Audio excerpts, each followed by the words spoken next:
fighting fire. But I think a few comments would be helpful as we look at this fire season early on. And this is a vision that we've all experienced for much of Oregon. This is September 4th. Of interest for this day, we burned 13,000 acres that day across Oregon and Washington.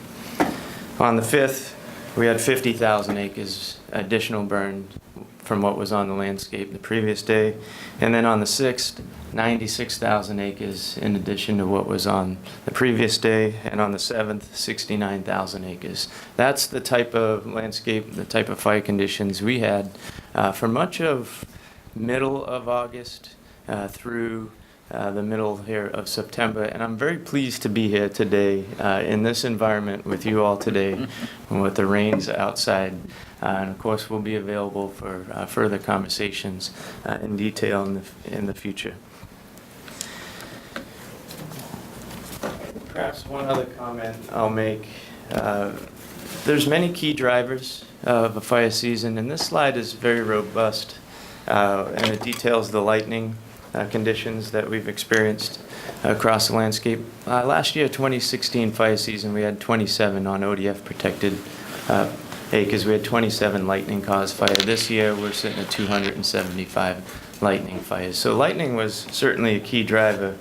But as you look at the August period, when all the lightning fires started, and here's the list of them below that.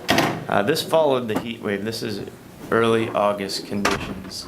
So we had a heat wave from August 1st through 3rd. We broke record temperatures in Medford, 110 degrees on August 1st, 112 degrees on August 2nd, and 109 degrees on August 3rd. Consistent there was a second heat wave, September 1st and 2nd, 105 and 2 in Medford, and 95 and 98 in Portland. And what followed each of those heat waves was lightning strikes, or in the case of Portland, Eagle Creek fire, human-caused fire. So the conditions were ripe for alignment with lightning-caused fires and the conditions on the landscape. And that set us up for much of August and until this day in September with significant fires on the landscape.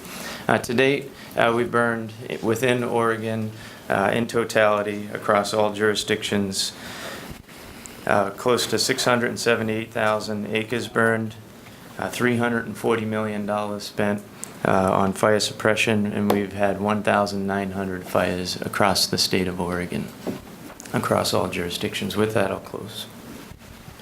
Okay, colleagues, questions? We can take a couple of minutes if you'd like, but actually, you know, what I'm also interested in is either today or in the future, if you could get to me, as we are planning for our meeting in November and doing the deep dive and the questions that need to be answered, you know, what your questions are that you'd like the agency to address. And for the House Committee, I'd invite you to do the same as we head toward that November hearing. We're I haven't quite decided whether we'll join the Senate again, but several of the topics around forestry that we wanted to talk about initially, we thought we might talk about today, and then it made sense to postpone those. So I'll be looking for that same sort of input and questions. Okay, Rep. Marsh had a question, and Senator Johnson, I think, has a question, and Rep. Brock Smith. And